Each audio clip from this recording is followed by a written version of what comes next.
England's accuracy proves to be the difference as they make the Women's World Cup final. My name's Mark. Let's talk rugby.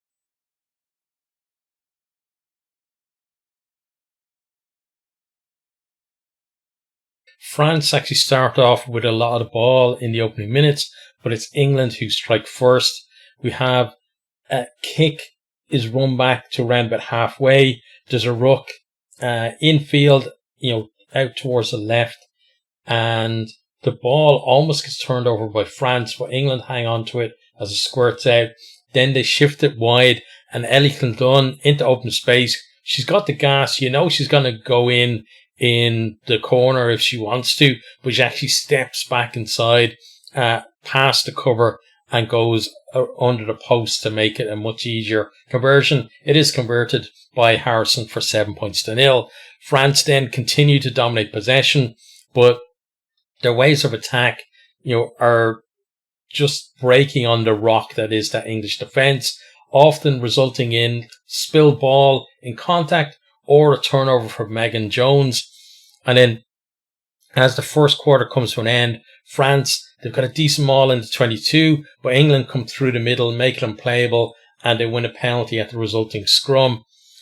France then break wide left through Arbe, and then they switch it over to the right where Menager brings them into the 22, offloads Escudero, who almost makes it to the line, but there's a last-ditch tackle. France then pick and go close to the line, and they suck in the defence. Then they go back wide right again, and Condé gets over to score. Conversion miss, and the conversion was delayed because they had a TMO check on the try. It was cleared. Then the clock starts again. Conversion miss, 7 points to 5. We then have a TMO check down the other end. England drive them all into 22.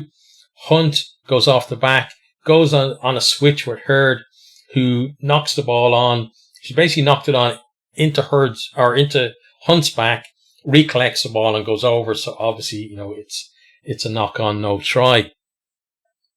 From here then, France, they get in behind, Meninger collects a chip, and all she has to do really is find Champon on her inside, and it looks like they're over because they have, women over as well beyond Champon. England are scrambling back, but it looks like the ball goes to hands. It's probably going to be a try, but the offload goes to ground. Great chance missed there, and you really feel like France are lacking that accuracy that the Red Roses are showing at crucial times in this game. France then back into the 22. Big carries from Fall and Brosseau. Both of them had great games. And it gets them close. They then go wide to go over, but there's a forward pass, and England win a scrum penalty to clear. And again, just the accuracy difference between the teams at this point, and I think all the way through the game as well. France, they continue to press, but it's Boderman gets over the ball in her own 22 to win a pen for England, and then France knock on from a line out into 22 with another chance just before the break. Halftime score is 7-5, but you feel like, France dominating territory and possession, but again, England just have that ability to take their chances, certainly compared to France. In the second half then, England have a very similar score to the one that France just had chalked off before the break, chalked off at the start of the second half. They go wide, think they've scored in the corner, but it's pulled back for a forward pass in the build up to to that score. So the Red Roses then they produce just a devastating drive from a line out maul from the edge of the 22 all the way over the line, and it's just so devastating for the French. They just can't find any way to stop it.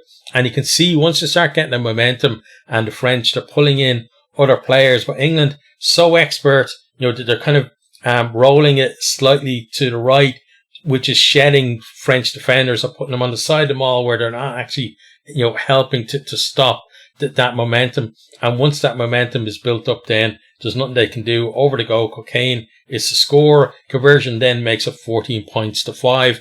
And again, something we're seeing in this World Cup, accuracy off the tee, really does matter, because making those conversions, it means now that France are 2 scores behind, and even at that time in the game, it feels like a lot for France to be able to come back from.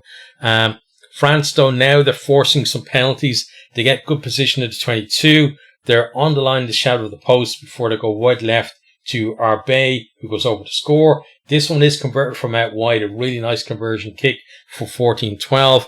But France, they're struggling in the line out, and then that's resulting in scrums and allowing England to really press their advantage in the scrum, winning penalties, and sapping that, the strength of that French pack as well. England then back into the 22 as Dow bowls over Bourguis, and then they go back inside and work it towards the line, and Ward crashes over. That's converted from 21 points to 12. And you feel like, at that stage, it's just too much for France to be able to come back. It felt like that, England were kind of going a score ahead, and then France were pegging them back, and then a score ahead pegging them back. And even if the game continued like that, you'd expect England were going to win in the end. And it was all about who was going to score kind of out of sequence. Like if France scored out of sequence and got ahead for the first time, maybe a bit of belief there could actually help them go on to win the game. But it's England who score out of that sequence. They get 2 tries in a row. And it feels like, it's a bit too much then for France for there. Then we have like a great position for, England, as I said, being that far ahead. And then they scored the next try as well. So Kildun just produces some absolute magic. There's a kick through from England. It ricochets off a French player's legs, and Kildun just gathers it, on the run, and she's out to the left, and she runs through the French defence, but she's going across the field from left to right, and then goes over to score out, not quite in the right corner, but out on the right side of the field. That's converted for 28 points to 12, and it feels like, that should be that at that stage. Condé does get in for her second try with just over 5 minutes left of the game, but too little too late, really, from France. 28-17 at that time. And then England have the final say, as there's a dab through as they're attacking into 22, comes off the post, collected by Jones, who scored, and that's converted for 35 points to 12 as the full-time score. Red Roses, best team on the planet over the last few years by a good margin into the final. They're going to be hot favourites in that final as well. Let's have a look at the stats, and then we'll come back and talk about each of the teams as well. So first of all, we start with territory. Overall, it was 52% to 48 in favour of France. In the first half, though, they had 62% 38, and that second half then England with 57 to 43. So England turning that around in the second half. I felt like in the first half that was when France had the best positions, and when if you'd given France England's accuracy, I think France would have been leading at half time. I still think England probably would have won the game, but may have made a difference. Then in terms of possession, 61% 39, so France with most of the ball. First half they had 66 to 34, and second half they had 57 to 43. So they had most of the ball through the entire 80, and most of the territory as well. Albeit that England kind of were playing more in the French half and in that second 40. But again, just England's ability to take their scores compared to France, and you look back at France's progress through as well, where against Ireland they were down and they were able to get themselves back into the game. I don't think, again, the type, there were some errors from them in that game, and we saw errors from them again in this one. But the difference was against a team like Ireland, who France have been, over recent years have been pretty much beating every time they played them. I think the last 6 now or something, they've beaten them, compared to England, who've beaten France the last wherever many times they played. I don't know whether it's 5 or 8 or something like that. But, they could afford those errors against Ireland, but they couldn't afford them against England, is the point. Then on to attack. So carries, 553 meters for England from 172 carries. So, that's a decent return. That's just over 3 meters per carry from them. And then, for France. And then England carrying 428 meters from 86 carries. So that's just over 5 meters from them. So England, making less meters overall, but their average carry getting them a lot further than the French. And you could see that as well in terms of, the French had to go through multiple phases to try and find, space or to make those meters, whereas the English were just busting through and being able to go to width as well. And it was actually interesting as well that the French, the difference in the teams when they went wide, when the French went wide, they almost invariably, it was the second to last player out in the width that actually carried the ball. So the player who was furthest out, the widest player, didn't actually, for most of the game, actually carry the ball. They seem to be there to come in behind and, attack rucks and provide ball security rather than them kind of, I saw some times when you thought, oh, maybe what they're going to do is ball carrier is going to, draw one of the cover defenders up and then pop a pass off out wide. But they never did that, for the most part. And it felt like kind of a bit of a waste having a player out there just to, especially when it's one of your wingers and they're there to basically clear out rucks, which, didn't seem the right tactic for me. But you looked at the way England did it was England, were giving the ball to their wingers in space, especially, when Kildun come up to, join the line, or Abidal was out there as well. And they were making proper meters. They were committing defenders. And then for them, then the space, if they hadn't already broken through, would be back on the inside. As the French were kind of, scrambling across, they could, put the ball back inside and then make more meters as the French then have to adjust, having scrambled out to the width to then have to come back in. So I think England certainly used their width a lot better than the French. In terms of ruck success, then 96% for France to 91% for England. So France doing well, attacking that English ball. But the problem again is that, when the French turned the ball over, they still had to go through phase after phase for the most part to make their meters, whereas England could strike off turnover ball a lot better than France did. The French beating at 20 each, and offloads 18 for France and 5 for England. So France looking to keep that ball alive, but again, it was a case where you're not making that many meters with every carry. Offloads, a lot of the offloads we saw were basically the players who were standing still, who were basically next to the ball carrier. So it wasn't like an offload where you'd see somebody coming onto the ball at pace and they're going through a gap and you're really kind of driving things forward. It was basically delaying a ruck, was what, a lot of these offloads were. In terms of pass then, 226 for France to 126 for England, and rucks won 135 to 59. In terms of mauls then, France with 3 mauls for 15 meters, which is decent, and at times they had some success from the maul, but I thought England did very well in that, what they were doing was they weren't just trying to stop the maul, they were attacking the maul, so they were getting players up the middle, and they were making it so that either France had to use the ball or they couldn't use the ball because England had actually latched onto the ball carrier and stopped them. Whereas England, when they had their mauls, the ball was more secure at the back there, and you could see them rejigging and even like passing the ball within the mauls. Another player would join the back and then pass it back to them to keep the ball away from the French. So it was very hard for France to actually disrupt. And, England 8 mauls for 33 meters. Now, 20 of those were that cocaine tribe, but they were like, magnificent 20 meters as well. It was just a joy to watch something like that.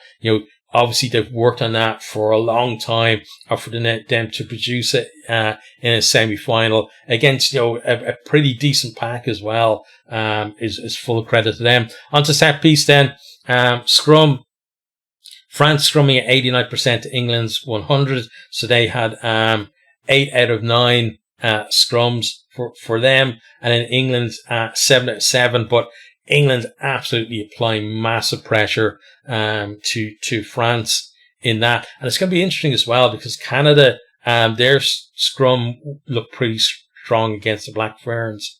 So it'll be interesting to see kind of how that goes with them. I think England definitely have the stronger scrum because even though the Canada looked decent against New Zealand, when there was pressure on the scrum, it was coming from the Black Ferns rather than from the Canadians. So you'd expect England to have the edge there, but Canada were excellent in their line out. I think they got 14 out of 15. England 12 out of 14 in their line out, so for 86%, and France 9 out of 13 for 69% on their side. So, that set piece in the final is going to be interesting as well, because you'd expect England definitely to have the nudge or maybe even dominance in the scrum, and you'd expect Canada then to, have the accuracy in the line out over England as well. But if England can do what they did to France and disrupt, and then cause there to be scrums after lineouts, then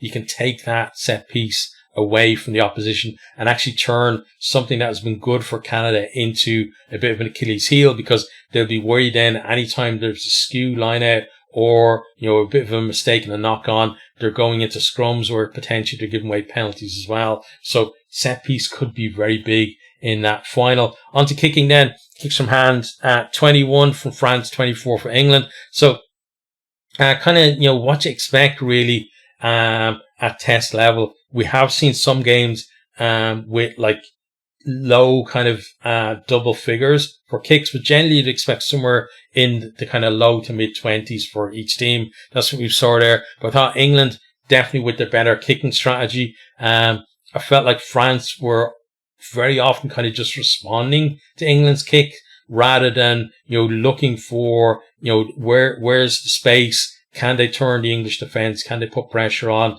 It was England, for the most part, putting pressure on, from those kicks, and then kick returns as well. The likes of Kildun, really a threat from England, and not really seeing that as much from France.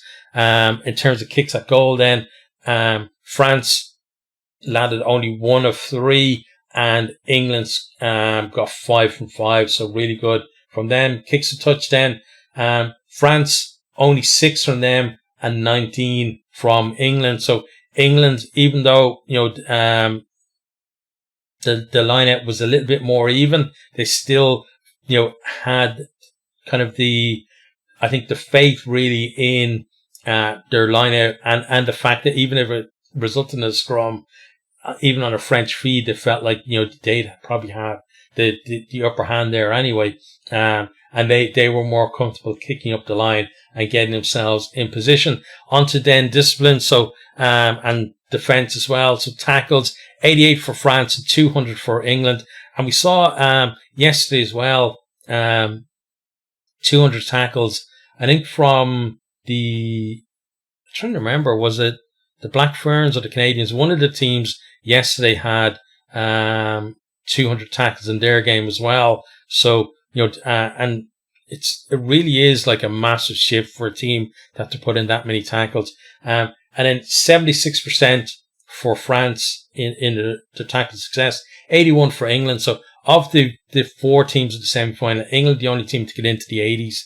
So again, pretty solid defence from them. Turnovers 1 then, 12 for France, 10 for England.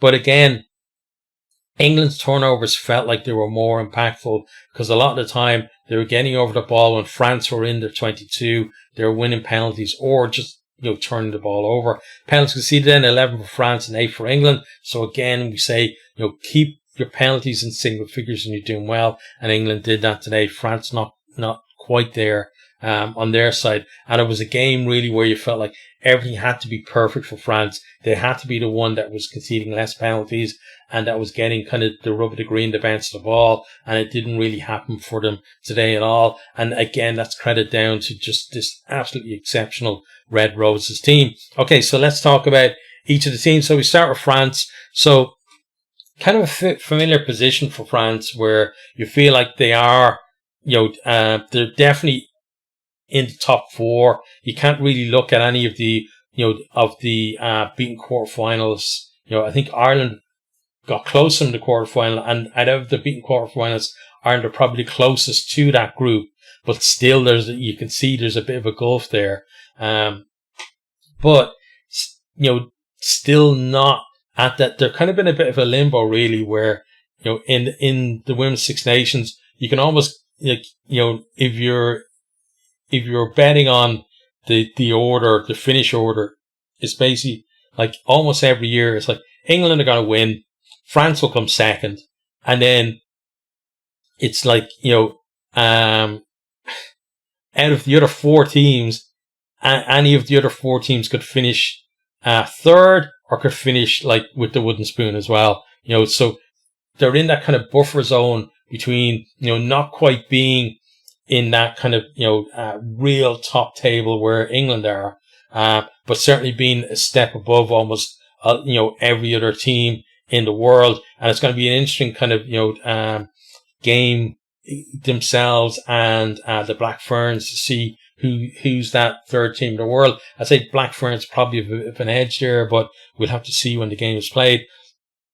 But yeah, I think that's where they are at the minute, and it feels like they need something to propel them on a little bit more, and whether that's going to be from what's going to happen in terms of the women's club game, or whether it's going to be something in terms of coaches or wherever. But it does feel like they need something to help them take that step further, win a Six Nations, and really have that belief that when they do come against England, that they have a chance to win, because I feel like it's not really there at the minute. That again, it feels everything has to go their way for them to beat them, whereas England, you feel like a few things can go against them and they can still pull out wins against almost any other team in the world. So let's talk about England now. So that's 32 games now